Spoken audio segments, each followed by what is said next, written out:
Hello, I am Faith Bugeiga.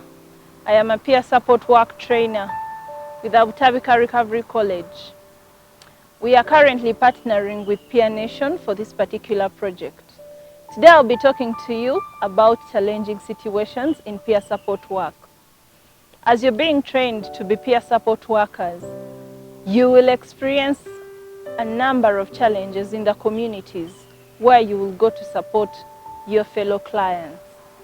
Now, the challenges that we encountered in our peer support work might not be the same challenges that you will encounter in your work, but all the same, maybe if I share the challenges that we encountered, they might be able to help you identify some of the challenges that could be expected in your work as well.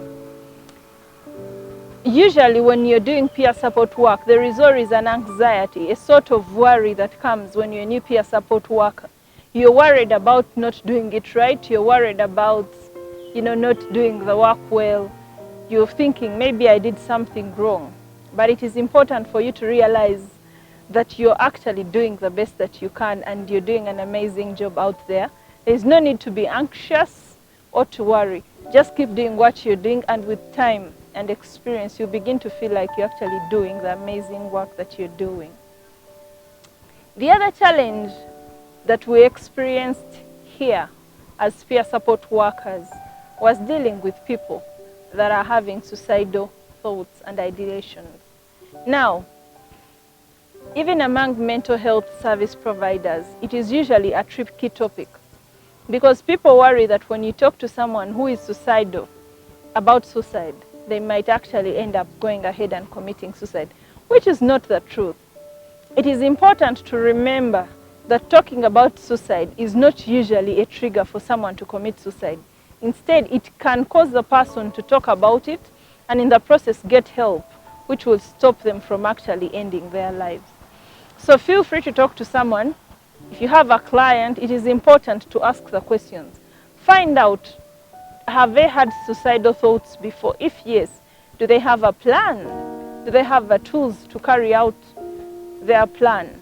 And if you discover that this person actually has everything figured out, there are so many ways you can discover whether or not someone is planning to end their lives. Some people give out their properties.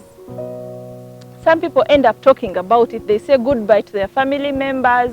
In one way or the other, they keep telling people, I'm leaving. I might not be with you for long.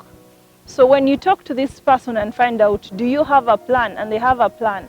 And you ask whether they have the means to actually carry out the suicide, and you discover that they have a suicide, it is important for you to realize that this is an emergency and you need to talk to your supervisors and get the help for this client that they need. In cases that your client or your peer has suicidal thoughts, talk to your service providers and follow their advice. I'm sure they'll be able to advise you accordingly and you'll get this person the help that they need. So do not feel anxious, do not worry, and do not fear to ask whether or not this peer has suicidal thoughts, because you never know. By asking, you're actually saving their life. It is important that you ask these questions, because it is only by asking that you get to know. There is no other way that you can know whether or not they're planning to end their lives. So ask the important questions and you might save a life in the process. Now, aside from suicide, there are other challenges that we encounter in this work of peer support. For instance, you might need to visit a peer in the community, but you realize that their phone is off. Because once you assign the peer, you cannot just go into the community blindly. You need to contact the peer's family. Sometimes it's the peer's personal contact, and find out, one, it's the peer that directs you to where they're staying. So you need to reach out, find out where the peer is staying, find out the time that is convenient for them before you can go.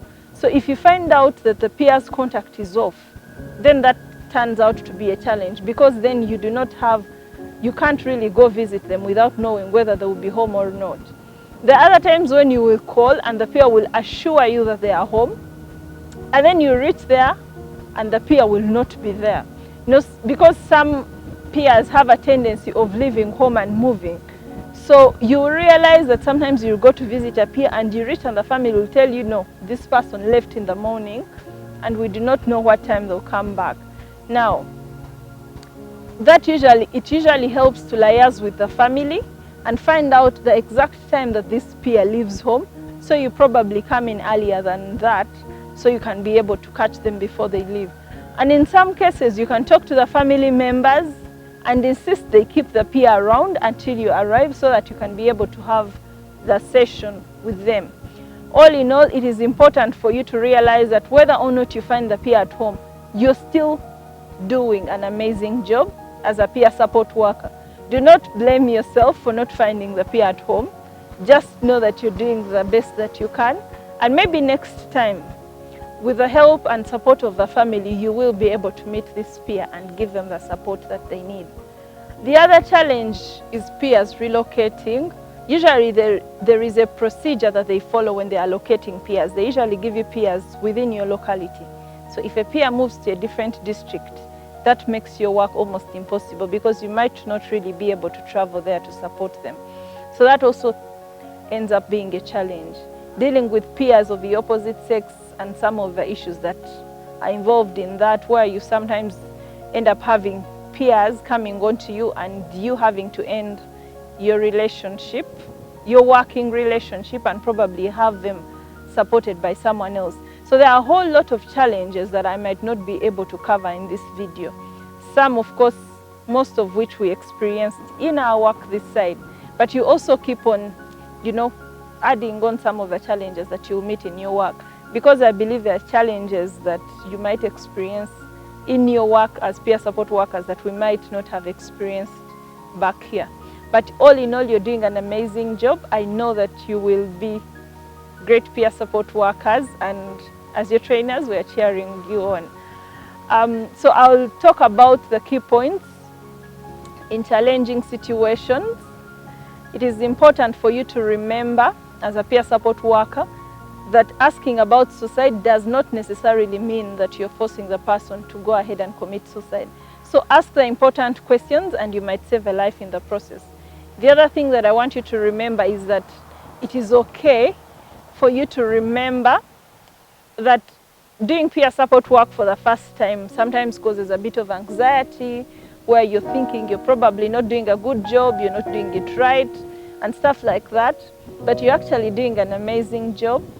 And the more you keep doing peer support work, the more you're experienced in this, the easier it will get.